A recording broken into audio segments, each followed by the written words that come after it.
Olá, caríssimo telespectador do programa Primeira Página. Hoje vamos falar da obra Os Is do Futuro de Asif Osman, um jovem que desponta e aponta para o futuro, o contexto histórico que o país se encontra, na qual todos os jovens são chamados a pensar e a propor caminhos para a construção de novos paradigmas. A obra literária com o título Os Is do Futuro é uma proposta de caminhos para a edificação de um país melhor, com visão, responsabilidade e coragem. Vamos acompanhar.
Muito bem, caríssimo telespectador, depois de acompanharmos este grande evento da obra do Asif Osman, intitulada Os Is do Futuro, vamos agora conversar com ele, vamos saber aonde é que ganhou tanta inspiração e por que o foco desta obra está ligada à juventude, principalmente na província de Cabo Delgado. Asif, bem-vindo ao programa Primeira Página. Muito obrigado, é uma honra poder estar aqui e partilhar convosco um pouco daquilo que são as ideias que tenho para o futuro de Moçambique e quero agradecer também à TVM o facto de ter estado a cobrir este evento do lançamento do meu livro, que é uma forma que eu encontrei de partilhar um pouco com o país, com as pessoas, com o mundo, partilhar uma parte do meu pensamento, uma parte daquilo que eu entendo ser a visão para um Moçambique melhor. Por que Is do Futuro? O que é que isto tem a ver com Cabo Delgado, com Moçambique? Não, é um entendimento, uma convicção muito profunda que eu tenho e que resulta, enfim, de reflexões que fui amadurecendo ao longo dos anos, de que é muito difícil haver desenvolvimento se um país não tiver instituições que são fortes. E quando falamos de instituições, eu sei que a primeira coisa que nos vem à cabeça é instituições no sentido físico. Estamos a falar de edifícios, de tribunais, de direções provinciais, mas o conceito de instituição que eu uso no meu livro é um conceito mais lato. Não se refere apenas a edifícios, refere-se a regras, as regras do jogo, um conjunto formal e informal de regras que ditam como é que a sociedade se comporta. Estamos a falar de regras, estamos a falar de direitos, portanto, termos um Estado de Direito que seja forte, onde haja separação de poderes, onde haja liberdade de imprensa, todos estes valores são importantes para que o país possa progredir. Se nós não tivermos essas instituições fortalecidas, é extremamente difícil, por mais riqueza que o país tenha, por mais recursos que o país tenha, é extremamente difícil avançarmos para o desenvolvimento. Há, aliás, casos pelo mundo fora de países que são extremamente ricos em termos de recursos, mas precisamente porque as suas instituições não estão fortalecidas, eles não progridem, não avançam, ou pelo menos o efeito dessas riquezas não se faz sentir sobre as populações desses países. Então, pensei depois para mim próprio, ok, ter instituições é muito importante, mas não basta, é preciso termos infraestruturas que liguem aldeias. Eu várias vezes, em muitas reflexões que faço sobre a minha própria província, digo que, por exemplo, o distrito de Namuno, é um distrito com grande potencial agrícola, mas porque é que uma das razões de não haver grande produção agrícola naquele distrito é porque nós não temos estradas de qualidade que liguem os centros urbanos, os mercados, a esses distritos. Se tivéssemos uma estrada, só o facto de termos estrada por si só, provavelmente promoveria a produção agrícola. Vivemos distritos como o de Mecufi, que tem praias lindíssimas, mas como as nossas estradas para Mecufi não têm qualidade, é extremamente difícil fazer com que o turismo floresça nesses locais. Então, tinha já um pensamento sobre instituições e comecei a pensar nas infraestruturas.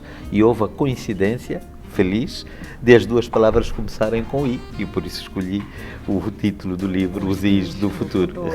Ok, muito bem. Notamos que o livro, a tua inspiração está muito ligada e inclinada para a juventude em Cabo Delgado. Por quê? Bom, repare, a minha inclinação está ligada para a juventude porque é a esmagadora maioria da população. E depois, se calhar, digamos que é a faixa etária da qual eu mais me aproximo. Já não sou propriamente um jovem, mas é a faixa etária da qual mais me aproximo. E também porque estamos a falar do futuro. Não é? Quando falamos do futuro, temos que falar dos jovens. O que eu pretendo com este livro é, de facto, provocar reflexões. Eu quero que os jovens abracem estas ideias e que percebam que construir um país não é só reivindicar. Reivindicar, claro que é importante, mas é também participar nessa construção. Então, gostava que eles lessem, que percebessem as ideias que estão espelhadas nesse livro, e são eles os construtores de caminhos para Moçambique no futuro.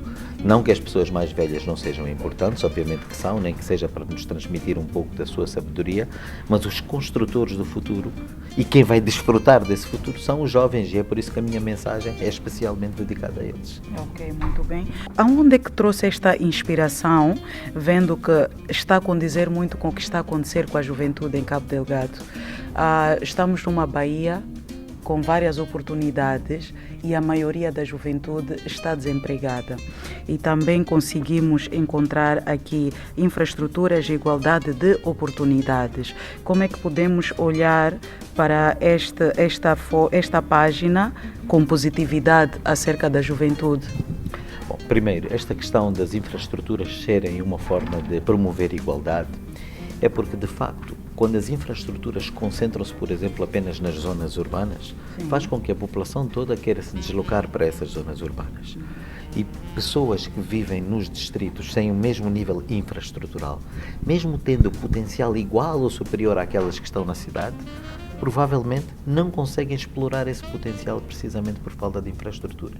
Então, construir infraestruturas reduz as assimetrias entre os centros urbanos e os centros menos urbanos. É nesse sentido que o capítulo do livro está aí. Sobre a questão do emprego, eu costumo dizer que a questão do desemprego não é uma questão em si. Nós temos desemprego grande porque a nossa economia é frágil, porque a nossa economia tem uma dimensão reduzida. O que nós precisamos de trabalhar como nação, como país, é em fazer crescer a nossa economia. Ter uma economia cuja dimensão esteja mais à altura do potencial e das riquezas que o nosso país tem. Sendo a nossa economia pequena, obviamente que não consegue absorver toda a população e todos os jovens que nós temos que precisam trabalhar. Se nós crescermos a economia, começa automaticamente a haver mais emprego. Por isso eu costumo dizer, o desafio estrutural do nosso país é a economia, é fazer crescer a economia. E eu acredito mesmo firmemente que se nós conseguirmos fazer uma combinação forte e coerente entre estes dois Is, entre infraestruturas, entre instituições e infraestruturas, a nossa economia vai crescer. Eu disse durante a minha intervenção, no lançamento do livro, não é que eu seja ingênuo ou que eu ache que o desenvolvimento de um país depende apenas destes dois Is. Eu não sou ingênuo a esse ponto. Sei que o processo de desenvolvimento é bastante mais complexo, envolve muitas outras variáveis. Envolve educação, envolve saúde, envolve inovação científica, envolve uma série de outras coisas, ambiente, cultura, etc. Portanto, eu não estou a dizer que todas estas coisas não são importantes. O que estou a dizer é que se nós tivermos instituições fortes e as infraestruturas certas, todos estes outros fatores que também são importantes começam a florescer com mais facilidade e com menos trabalho. Precisamos de trabalhar neles, mas sem instituições e sem infraestruturas é quase um trabalho inglório, porque não conseguimos ter um bom sistema educacional sem boas instituições e sem boas infraestruturas. Como é que nós vamos ter escolas nas zonas mais remotas se não tivermos estradas que liguem os centros urbanos a essas zonas remotas?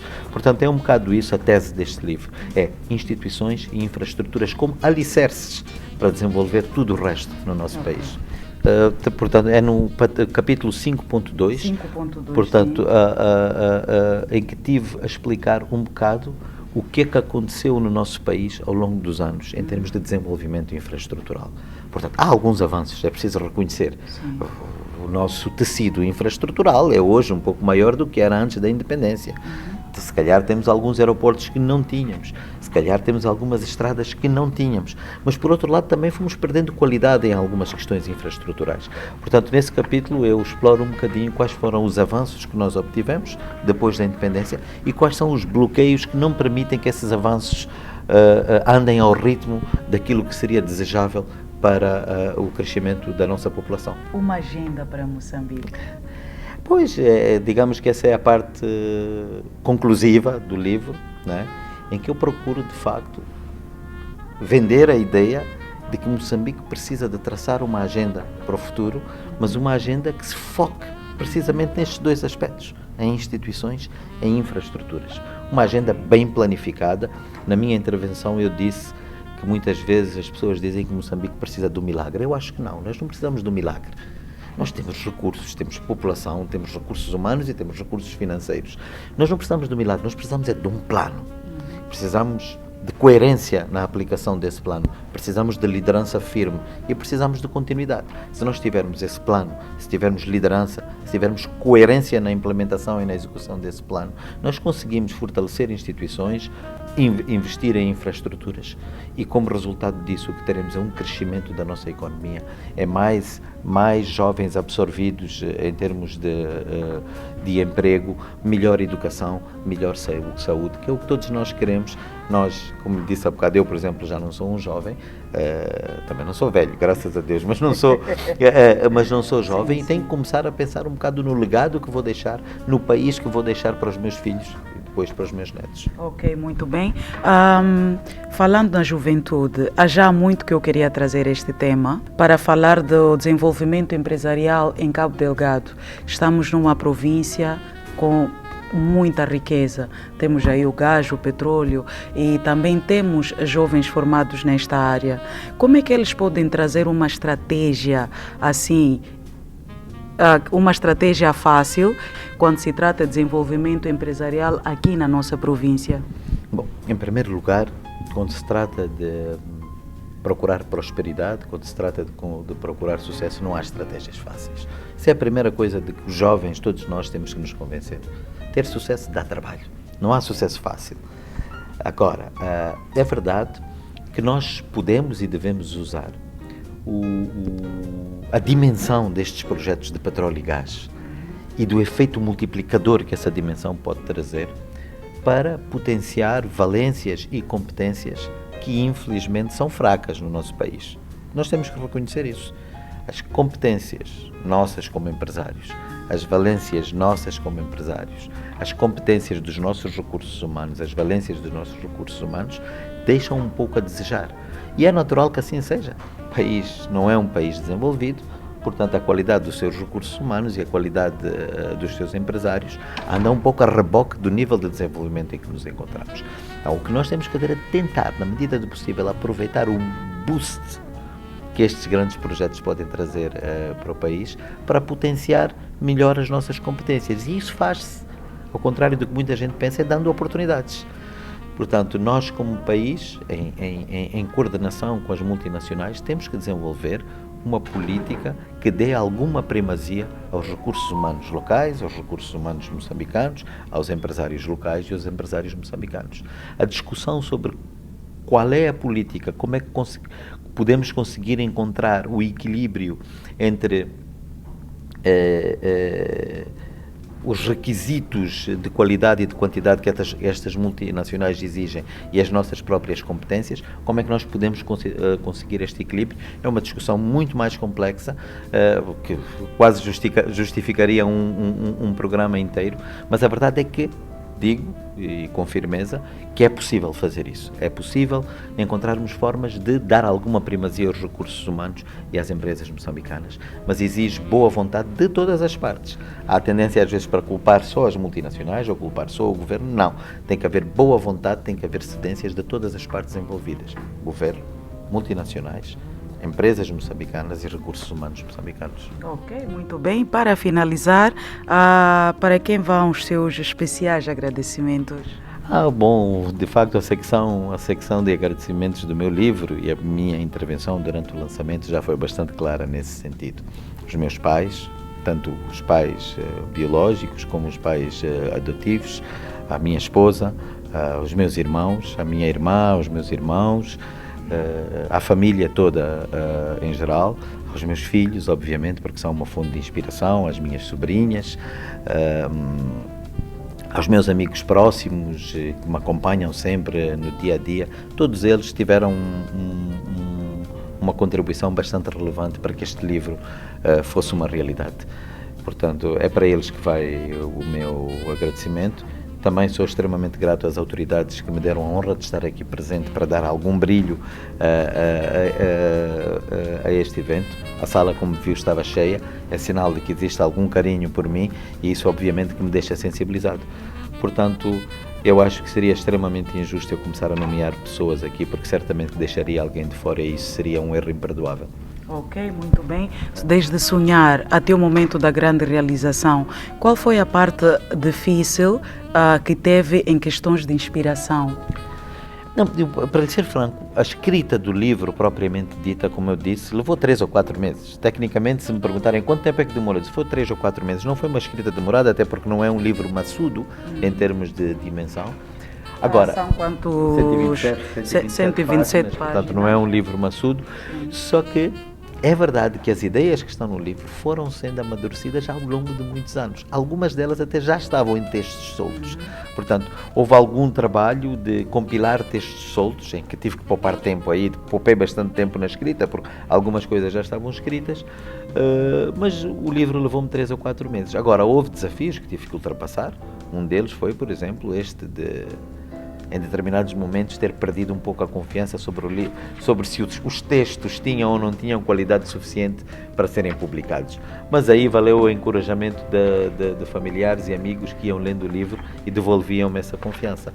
E outro desafio deliberado que vale a pena mencionar é o desafio de tentar escrever simples temas tão complexos, porque eu queria garantir que, de facto, a audiência que lesse o livro fosse o mais abrangente possível. Não queria que o livro fosse dedicado apenas a especialistas em matéria de desenvolvimento, eu queria que um público mais abrangente pudesse lê-lo. Então fiz um esforço consciente e deliberado para que a escrita fosse o mais simples possível. Ok. Já temos aí algum outro livro em vista? Olha, não sei, sabe que quando acabei de escrever, imediatamente quando acabei de escrever o livro, lembro-me de ter comentado com alguém que já tem muita experiência nesta matéria, que era o último livro e que não escrevia mais, e ele naquele momento disse-me assim: quando começas a escrever não se para mais. Eu não acreditei, mas agora que se passaram já alguns meses desde que terminei a escrita deste livro, devo confessar que sim, que me sinto tentado a continuar. O que não sei bem é sobre que temas me vou debruçar, nem sequer sei se vou manter esta mesma linha de escrita, isto é no género de não ficção, ou se vou fazer uma incursão, uma aventura pelo estilo da literatura de ficção mesmo, narrativa. Vamos ver. Não quero estabelecer prazos, mas certamente que sim, haverá outro livro no futuro, mas não quero estabelecer nem prazos, nem dizer qual é o tema que vou abordar. Ok, muito bem. Pode já despedir-se aí do caríssimo telespectador do Primeira Página. Muito obrigado, eu agradeço o carinho da vossa audiência, agradeço a TVM pela cobertura que está a dar ao lançamento da obra. Espero que de facto a obra seja do agrado do público em geral e que ela tenha um impacto que eu desejo no desenvolvimento do nosso país. Ok.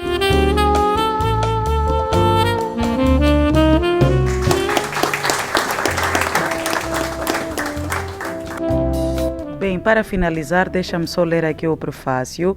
Os Is do Asif Osman.